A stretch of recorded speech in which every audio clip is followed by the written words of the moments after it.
Mega కుటుంబానికి చెందిన నిహారిక కొనిదల తెలుగు సినీ ఇండస్ట్రీలో తనదైన ప్రత్యేక గుర్తింపు సంపాదించుకుంది. నటిగా కెరియర్ ప్రారంభించిన ఆమె పెద్దగా రాణించలేకపోవడంతో రూట్ మార్చి కంటెంట్కు ప్రాధాన్యం ఇచ్చే నిర్మాతగా మారింది.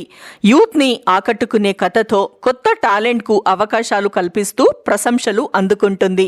ముఖ్యంగా కమిటీ కుర్రాళ్ళు సినిమా సాధించిన విజయం నిహారిక నిర్మాతగా పేరు ప్రఖ్యాతలు తెచ్చుకుంది. ఈ చిత్రం పలు విభాగాల్లో గద్దర్ తెలంగాణ ఫిలిం అవార్డును అందుకోవడం ఆమెకు మరింత ఉత్సాహాన్ని ఇచ్చింది. ఈ జోరులోనే నిహారిక వరుసగా కొత్త ప్రాజెక్టులను లైన్లో పెడుతుంది. సంగీత్ శోభన్తో ఆమె నిర్మించిన రాకాస మూవీ ఏప్రిల్ 3న ప్రేక్షకుల ముందుకు రానుంది. ఇప్పటికే యదువంశీ దర్శకత్వంలో మరో సినిమాను ప్రకటించిన నిహారిక తాజాగా మరో క్రేజీ అప్డేట్తో వార్తల్లో నిలిచింది.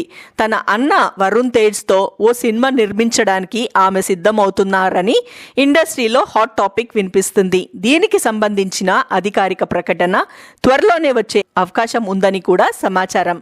ఇదే నిజమైతే చెల్లెలు నిర్మాతగా అన్న హీరోగా తెరకెక్కబోయే చిత్రం మెగా ఫ్యాన్స్కి డబల్ హ్యాపీనెస్ కలగజేయడం